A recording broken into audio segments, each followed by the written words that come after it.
E olha, eu quero voltar agora para o nosso Brasil, falar um pouco de política e também de novos fatos. Neste sábado, uma decisão do ministro do Supremo Tribunal Federal, Alexandre de Moraes, concedeu liberdade provisória ao tenente-coronel Mauro Cid e também homologou a delação premiada para ele.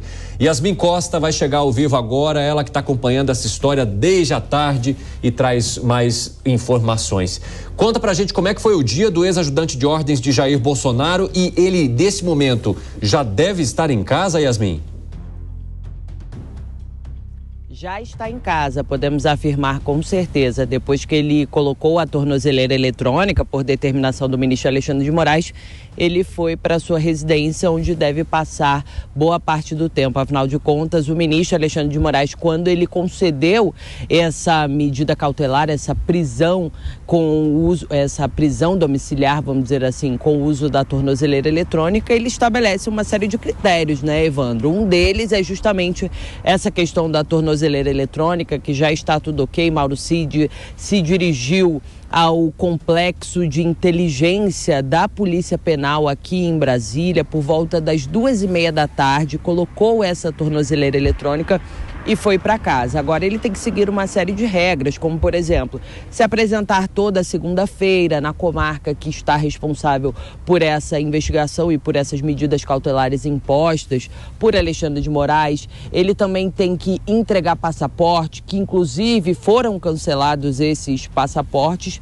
E também está restrito todas aqueles documentos relacionados à possibilidade dele ter porte de armas, e isso está tudo suspenso, o ministro Alexandre de Moraes determinou. O que o ministro também determinou, que a gente pode trazer aqui para a nossa audiência, é que ele não tenha contato com nenhum dos investigados nesses inquéritos aos quais ele responde. Isso não inclui a esposa de Mauro Cid, a filha dele e o pai dele, Mauro Lorena Cid. O resto, todo mundo, ele não pode se comunicar, inclusive não pode ter essa comunicação através do advogado dele, César Bittencourt, que acompanhou todo esse processo hoje, ele saindo do batalhão da Polícia do Exército, indo até a Polícia Penal, colocar a tornozeleira e voltando para casa. Agora, essa questão vai ter muito desdobramento, claro, né, Evandro? Mas já tem uma repercussão. Por exemplo, o ministro da Justiça, Flávio Dino, ele já se posicionou com relação a essa homologação do acordo de delação premiada que foi firmado entre Mauro Cid, a defesa dele, e a Polícia Federal. O ministro Flávio Dino, ele saiu em defesa da Polícia Federal. Ele disse em uma publicação nas redes sociais que a PF atuou com seriedade, profissionalismo e pleno atendimento à Constituição, às leis e à jurisprudência do Supremo Tribunal Federal. Só que esse entendimento não é compartilhado por todos. Por exemplo, o Procurador-Geral da República, Augusto Aras, já é um pouco contrário a essa possibilidade da Polícia Federal firmar esse acordo de colaboração. Também usou as redes sociais. Augusto Aras disse o seguinte: abre aspas, a Procuradoria-Geral da República não é de Augusto Aras, é da República Federativa do Brasil e é pautada pela Constituição.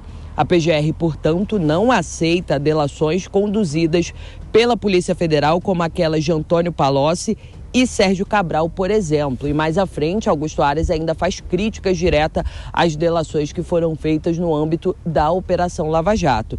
Vale lembrar, antes de te entregar, Evandro, essa delação de Mauro Cid, que foi homologada por Alexandre de Moraes, é no âmbito do inquérito das milícias digitais. Por quê? Todas as investigações às quais ele é investigado, todos os inquéritos que ele está como investigado, tem relação, são, vamos dizer, um braço ali do inquérito das milícias digitais, e por isso a delação tem a ver com isso. Agora, claro, a gente vai precisar acompanhar, como a gente sempre faz aqui, né, Evandro? O jornalismo é isso, a gente acompanha, traz aqui na programação da Jovem Pan, porque agora a gente vai precisar conhecer todo esse processo, toda essa delação e essas informações que a partir de agora vão começar a chegar com a homologação e agora a revogação da prisão de Mauro Cid.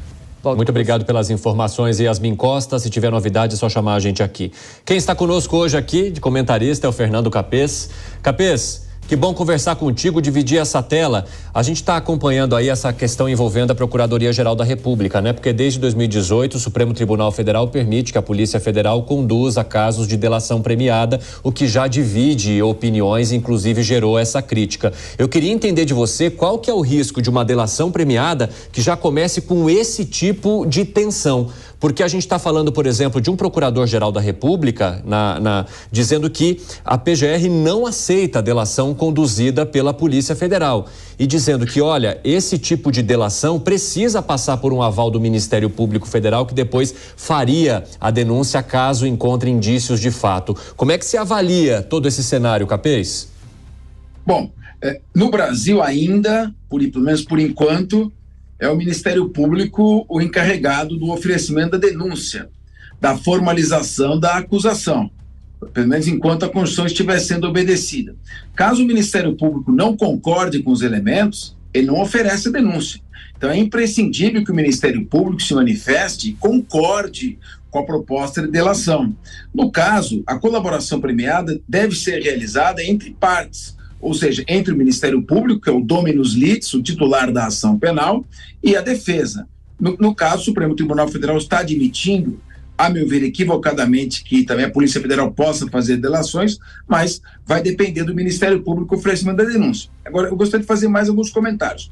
Em primeiro lugar, fica comprovado o método aplicado, que já havia sido condenado pelo Supremo Tribunal Federal quanto à Lava Jato, que é a utilização das prisões exclusivamente para o fim de obter colaborações premiadas.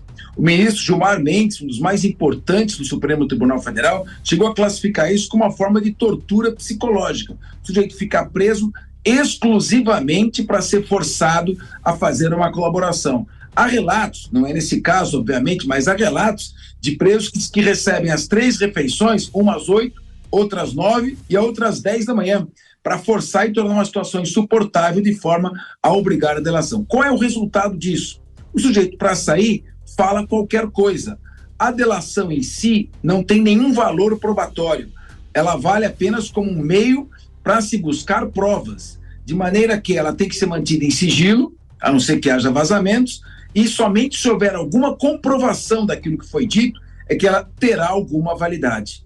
Sem contar que Mauro Cid não tem foro privilegiado e não deveria estar sendo investigado no âmbito do Supremo Tribunal Federal.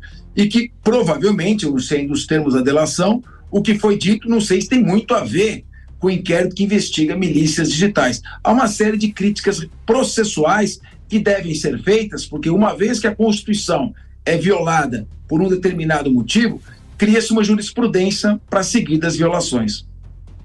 Capês, eu queria trocar uma outra ideia com você sobre essa questão envolvendo delação e etc. Porque nesta semana, por exemplo, a gente acompanhou a decisão do ministro Dias Toffoli anulando todas as provas que foram coletadas no acordo de leniência, né? Que é um pouquinho diferente da delação premiada, porque no acordo de leniência a empresa procura, de fato, se mostra interessada em entregar provas e falar sobre possíveis irregularidades, que foi o que aconteceu no caso da Odebrecht, que lá atrás, inclusive, pediu desculpa, admitiu que participou de um esquema de corrupção. E a gente agora vê essa decisão que anula tudo isso. Essas situações acabam tirando um pouco da confiança que se tem em delações, em possíveis acordos, e o que isso pode trazer agora pelo outro lado, né? Porque a gente está falando agora de uma delação que pode prejudicar uma outra figura, que é o ex-presidente Jair Bolsonaro. Olha, se a gente for analisar friamente sobre o âmbito jurídico, claro que a Operação Lava Jato trouxe resultados expressivos em termos de combate à corrupção. Há cálculos de que a corrupção havia consumido 125 bilhões de reais, que só a Petrobras teve restituído 6 bilhões e no total se conseguiu a restituição de até agora 20 bilhões de reais. Mas também é certo que houve atropelos ao Código de Processo Penal, conduções coercitivas sendo determinadas antes da intimação. Você só conduz coercitivamente a testemunha que desatende a uma intimação e não usa a condução coercitiva como um meio de coerção ou de exposição do investigado. Utilização abusiva do instituto da prisão provisória, uso da prisão provisória exclusivamente para obter delações ou mesmo expor publicamente pessoas que foram presas. Você teve a prisão do ex-presidente Michel Temer, que depois foi anulado. O presidente Michel Temer chega a se referir à prisão dele como sequestro. Tivemos, durante 20 meses, a prisão do atual presidente Luiz Inácio Lula da Silva. E agora se avizinha, pelo menos ao que tudo indica, uma estratégia para prender o ex-presidente Bolsonaro. O problema de tudo isso é que, no momento em que existe uma posição favorável da grande mídia a determinadas providências, toleram-se algumas violações ao Código do Processo Penal. Ou seja, a 13ª Vara Criminal de Curitiba nunca foi competente para julgar todos os crimes ocorridos no Brasil, ainda que vinculados ao âmbito da Petrobras. Houve, inclusive, algumas questões ligadas a um triplex aqui no Guarujá, cuja competência foi deslocada para Curitiba.